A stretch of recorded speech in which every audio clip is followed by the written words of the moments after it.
is the Hearthstone.fi Monday Night Community Tournament number 30 final. My name is Markus Olodyn Koskivirta, and we'll get started right away with the matches.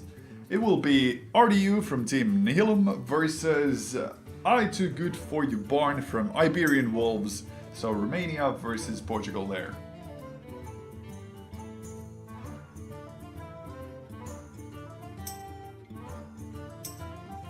And both players have been given the start signal. RDU's lineup is Hunter, Shaman, Warrior, while I Too Good has Paladin, Warlock, and Warrior. We will head into the match on I Too Good's side. Both players are currently in Legendary 106 and 30 something, I believe. So very high ranks for the season already. Very high level final we're facing.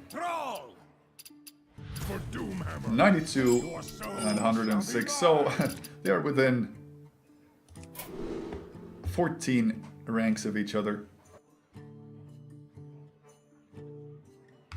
Handlock versus Mech Shaman.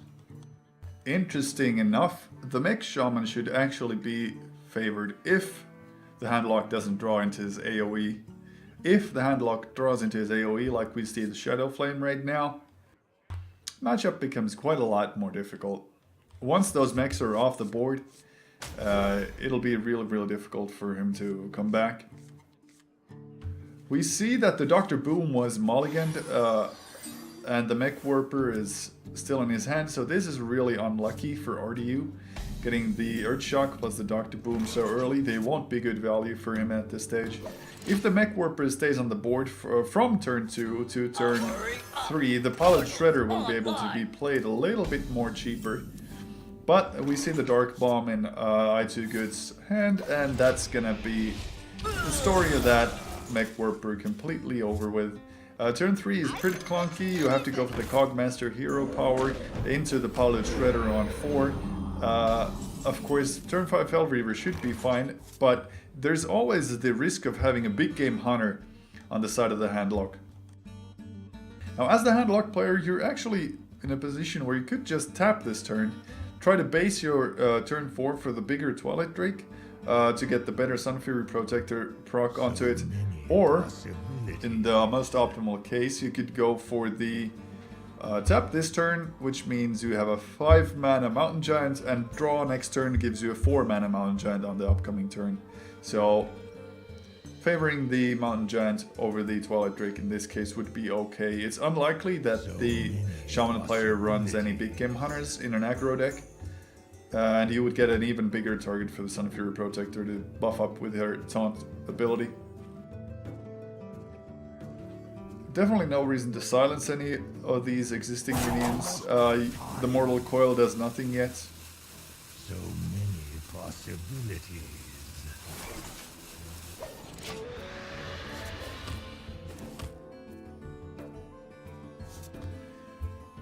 Yep, the game is pretty much playing itself out as I predicted. The drawn Pilot Shredder makes no difference to the plays, and the Mountain Giant will be played out at 4. The key card for the Handlock player right now is Hellfire, and we haven't seen any Hellfires. He mulliganed one Shadow Flame out, so that might end up biting him because of the fact that this Mountain Giant could take out the Fel Reaver with just a single Shadow Flame as well. And you could get the 8 damage to the face as well. I understand why RDU is hesitant to play the Fel Reaver, because it just trades into the Mountain Giant immediately. And you could go for the Annoyotron, which would stall this 8-int monster very effectively. But what do you play with the Annoyotron? There's really not that many options. You would just be forced to do a hero power, and trading a Fel Reaver into an 8-8, is it really that bad? I don't think it is. You're still able to push 7 damage next turn if you play it. More sticky options, of course, in the Pilot Shredder are not bad. Even if they clear your board with an AoE, you're still left with 2 mana minions, so they would be able to do something. For turn 5, I believe that the Twilight Drake coin Sun Fury Protector is in order. So, and since we see the Fel Reaver, I think there's a high chance that I2Good will actually want to play out as many cards as possible this turn to try and get the downside from Fel Reaver to be as big as possible.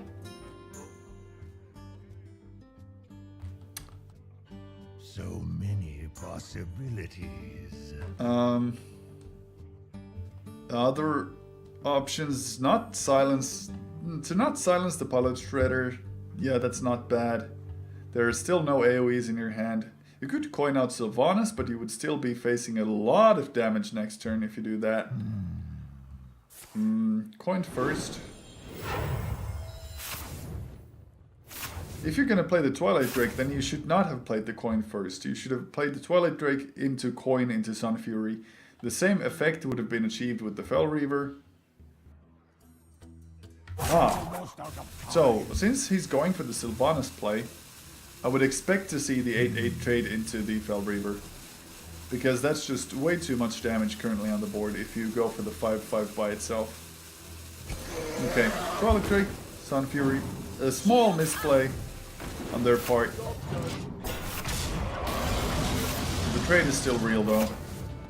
Neotrons, Rock Biters, and no Crackle lost. That's a good thing, because the Crackle is one of those key cards in this matchup. If you get the double Crackle Ender and you get the maximum 12 damage, that's just it. The Earthshock, of course, the optimal play for that situation. And still focusing on the board presence. Very lucky to get that healing totem, because now the Shredder will not be able to be removed by the Mortal Coil.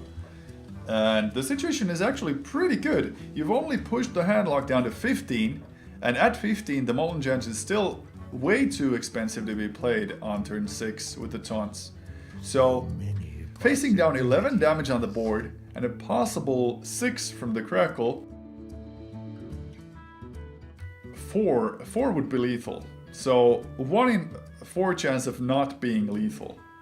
And if you draw into a Spell Power Totem, that'll be GG. So you absolutely must get the taunts this turn. Ancient Watcher into Sun Fury Protector is 4. Iron Beak Owl could silence one of those guys and be 1 additional body for the Sun Fury Protector to taunt up. Yep, that's the only option really right now. Especially since Mortal Coil was pushed out of the options by the Healing Totem.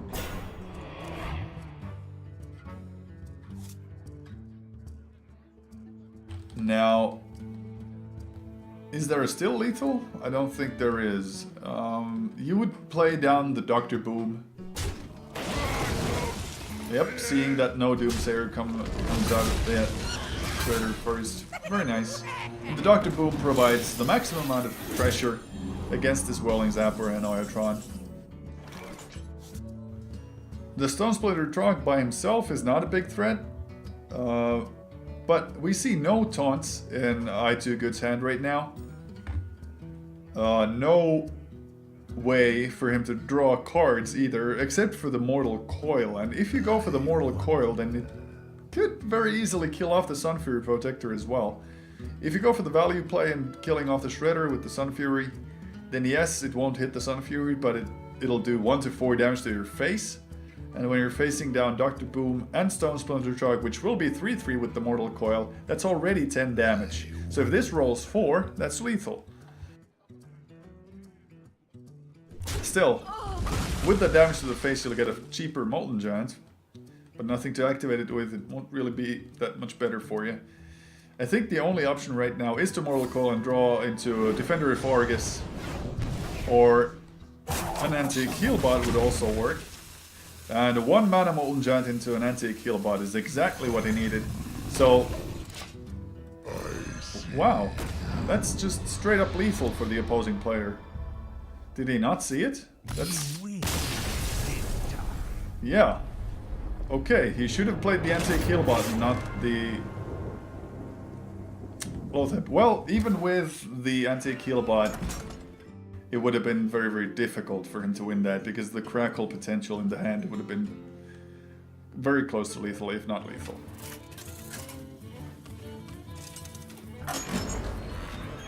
So that was game number 1 for RDU from Team Nihilum, playing the Mech Shaman.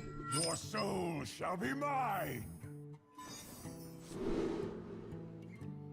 Which, considering this matchup, is actually probably the weakest deck for him to have. So to take that early win with the Mech Shaman means that RDU has got a very, very solid presence in this best of 5 series. We're of course playing Conquest. This means that all the decks that the players bring into the table have to win once in order for the player to win.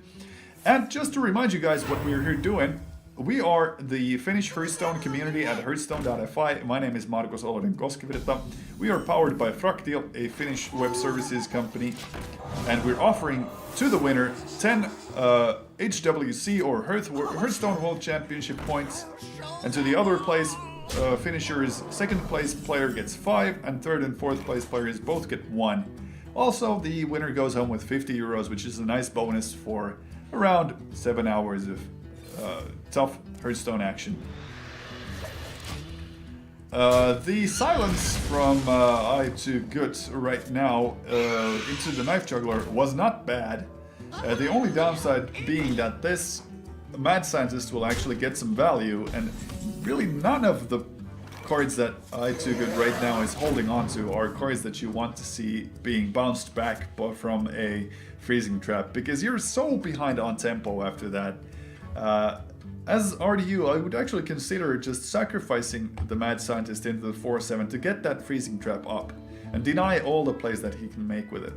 Drop the Knife Juggler into hero power, be happy with what the way the board state looks. Of course you are vulnerable to a Shadow Flame at that state, but you have one very nice sticky minion in the Haunted Creeper. Do we see an all-out aggression play, or do we see a safe clear? Yep, safe clear means that all the existing minions will actually attack into it. Oh, unlucky juggles. If one more of those juggles had hit the 4-1, it would have meant no AoE options for the handlock player. There's the freezing trap and a really strong existing board. What I2Good right now needs is the Hellfire, and he does not have it. He has no action of actually drawing into it, so the only play that makes sense is the Antique Healbot, which buys him some more time to draw into his AoE clears. For the ultra aggressive play, Big Game Hunter into Sun Fury Protector would have also been an option, but these really, they trade so effectively up into the minions that are on the board already that would make no sense. As long as RDU just keeps I2Good's board completely empty, he's not in a bad position, because he knows that Shadow Flame requires a small minion to be comboed with.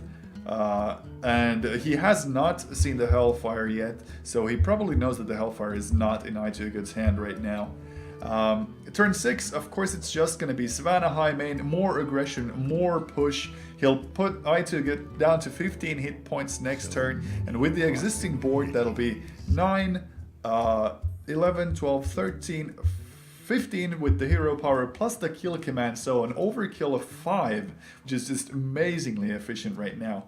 If I2Good is able to stabilize the board somehow, try and stay alive for a couple more turns, he might have a chance of playing the big minions into the Sun Fury Protector and Taunt Givers. But that's a long shot. That's a really, really long shot. Even with the Shadow Flame play, the Savannah High main would still leave the 2/2 Hyenas up, and you would be pretty much within range of being dead very, very soon. You can have to actually consider the Sun Fury Protector into Shadow Flame on this turn already. The greedier play would be the Mountain Giant 8/8, as it does pretty much nothing right now. The Sylvanas would be able to maybe soak a couple of knives, try and trade into these minions effectively. The Healbot, if you play into it, it means you're really afraid of that lethal coming on as fast as possible. We're gonna see these two minions trade into the Antique Healbot, and everything else just go for face. Because he's trying to push I2Good to be within range of those combo cards that he's got in hand. 10 damage in his hand, 5 plus, well, depend on how much, so at least 7 damage in his hand. If I2Good plays 3 minions, it's not lethal yet because the mana won't be enough to play all of these, but he's still got the potential to just push it over. Lotheb into Sun Fury provides you with a 5/5 body which will be able to contest the Savannah's original 6/5. And that's not a bad call. It'll also shut down any spells played by RDU next turn.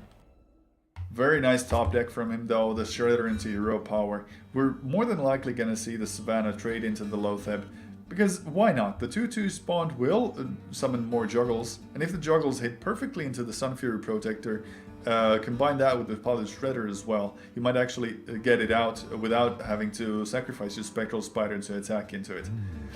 If they're a bit unlucky, then yeah, that's just the way it's gonna go. Okay, so he decided to play the Shredder before attacking with the High Main, which was a bit risky, because if one of those knives had hit the 5/5, then he would have wasted some of the damage, or he might have actually considered attacking the Knife Juggler plus the Spectral Spider into the 5/5 and saving his High Main. Yep, saving the High Main would have probably been the point there, because its Death Rattle would guarantee that you would still have some sort of presence even after a huge AoE clear. So BGH into Shadow Flame, the board is cleared except for the 2 mana spawn from the Shredder.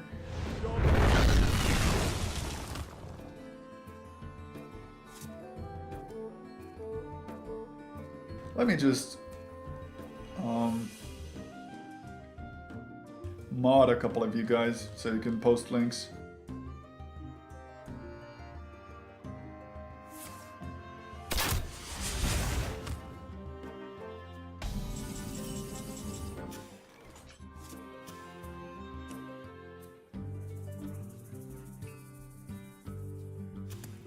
There we go. Hopefully that'll work before the tournament series is over.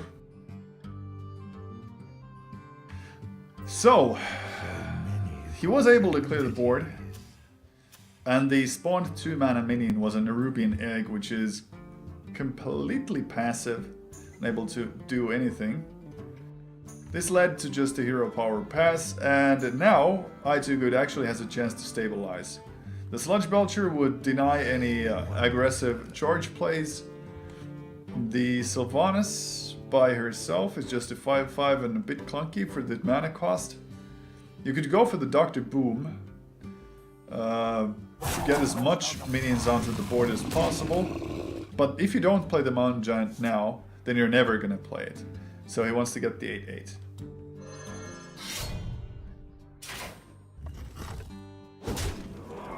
And now if he attacks with the Mountain Giant, the Eaglehorn Bow will actually get more charges. So that is a bit unlucky for I2Good. Sylvanas plus Defender makes a lot of sense. You get 15 more hit points onto your meat shield, and there's no reason for you to attack with the Mountain Giant. No reason whatsoever. One of these will get silenced. It'll more than likely be the Sylvanas due to the Mind Control Death Rattle. But the 9/9 remains a problem. The Defender of Argus also, it will be able to attack, and once it attacks into the Freezing Trap, it'll have a lot of usefulness to it. So you might actually have to see a kill command being wasted on either the Sylvanas or the Defender of Argus. The Sylvanas makes a lot more sense because the Death Rattle would be reset after that.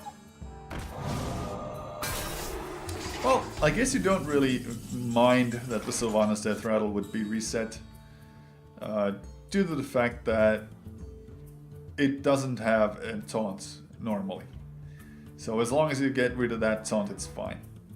Now as I2Good, I would want to attack with the Defender of Argus first, so you get that really, really useful battle cry to your arsenal. And then you can trade the Sylvanas into the 6/5 and go for Hellfire. Downside there being that the opposing 4/4 does spawn, so you could actually use your 9/9 to kill off the Nerubian Egg first, but then the Hellfire would not kill the 4/4, so it would be a bit of an exercise in futility, if you so will. The hero power itself actually threatens lethal with the kill command next turn, and the Hellfire is way too big of a swing to use I just realized that he's at 7, so it would push him down to 4. So even if the board is completely full, completely empty, the 4 hit points would mean that any sort of direct damage, a quick shot, even a basic kill command without any beasts would still kill you with the hero power, so that's not an option really.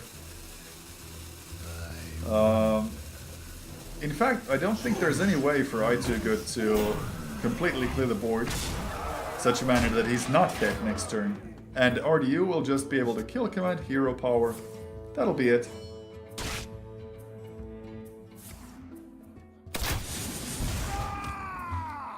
A very, very nice win for our Team Nihilum player.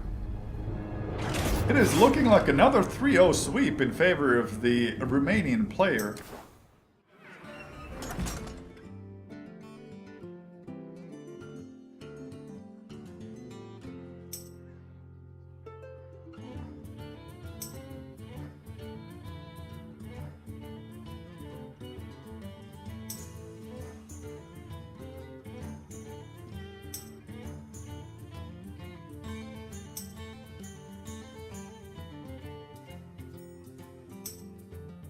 And as you can see, RDU got a small disconnect in the match ending there. It doesn't really matter, we all saw how the match ended.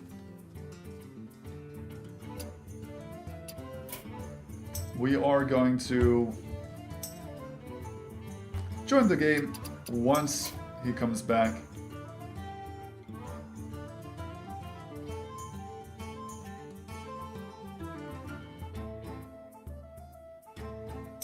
And sometimes stuff like that does happen.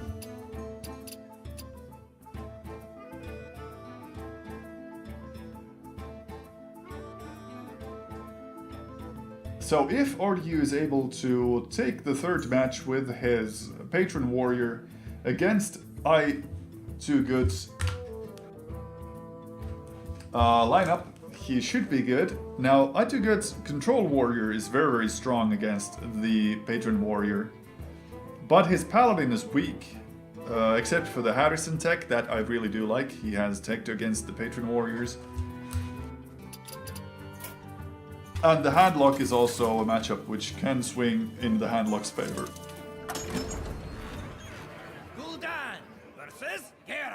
And there's the invite. And we get all the cards visible, which is excellent. He goes for the handlock play. I2Good has decided that he needs to get the win from the handlock at some stage anyway, so why not try it first, right here, right now. I respect that decision. The Control Warrior would have probably been the best possible matchup, but there you have it. It's if he wins this one, if I2Good gets the win from the handlock, he's probably in a good mental state to continue the game with the weaker matchup and then try to finish with the Control Warrior. He wants the Control Warrior to be the last game, I'm guessing.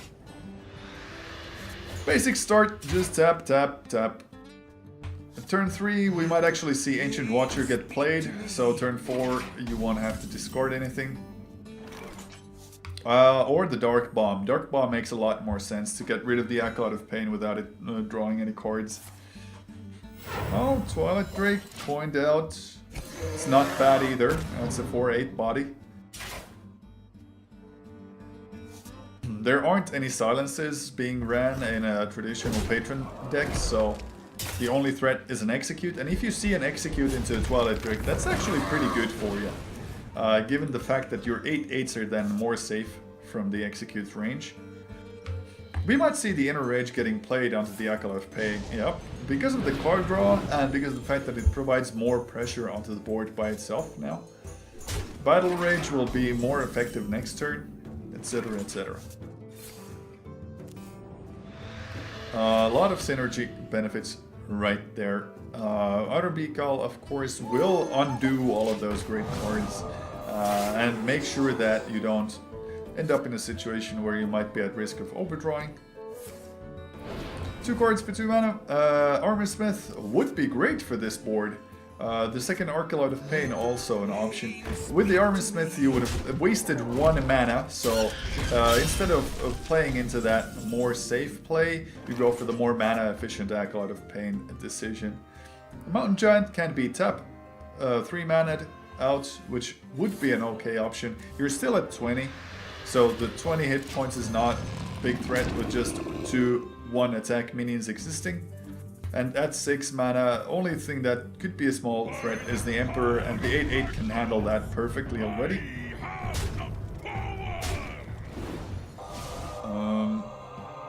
Now, do you use the AoE already? I don't think you do. You want to hold on to the Shadow Flame for bigger threats. The Thaurissan can still be removed with just a vanilla 8/8 by itself fairly easily and fairly effectively. Yep. Playing into Sylvanas would make a lot of sense. She's mana effective, she's got a nice body, pun intended, and she is very good for the curve, holds on to the correct amount of cards in your hand, so even if you draw into your second Mountain Giant, he'll still be very playable. A lot of synergy benefits there. If you go for the future play, you can consider playing the Ancient Watcher, Owl, silence him, then Sunfury Protector into the Ancient Watcher and the Mountain Giant. You would have a Watcher able to attack with a nice taunt as well. That would cost you 3 coins. And the silence as well, so sometimes the aggressive silences might actually be more valuable in this matchup. Against those humongous frothing berserkers which might be able to end the game against you.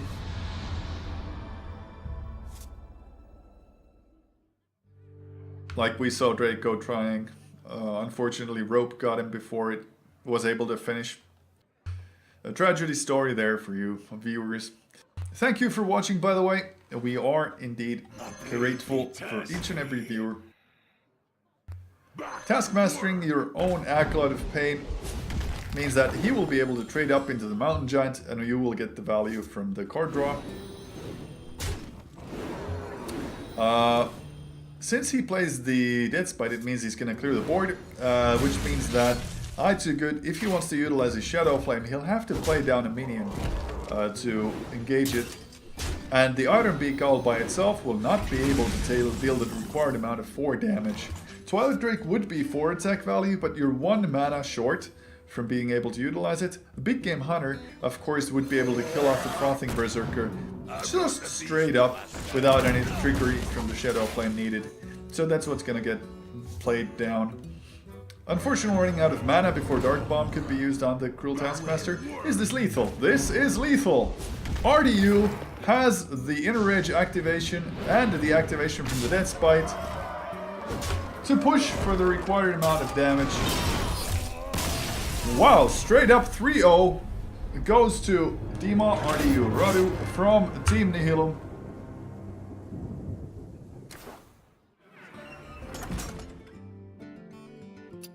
Now that was a straight up slaughter, guys. Thank you for watching, thank you for tuning in. If you liked my stuff, consider following, etc. You know the drill. The Finnish Hearthstone community will be back next week. We are still on for 2 more tournaments before this summer break. So tournament number 31 and tournament number 32. Make sure to sign up for them already. Those are on the page right there. I'll be in contact with RDU for the necessary reparations for the winner of this tournament. He will go home with 10 World Championship points and a nice 50 euros of pocket money to combine with that. Once again, thanks for watching. Make sure to tune in next week. And before that, keep playing more Hearthstone.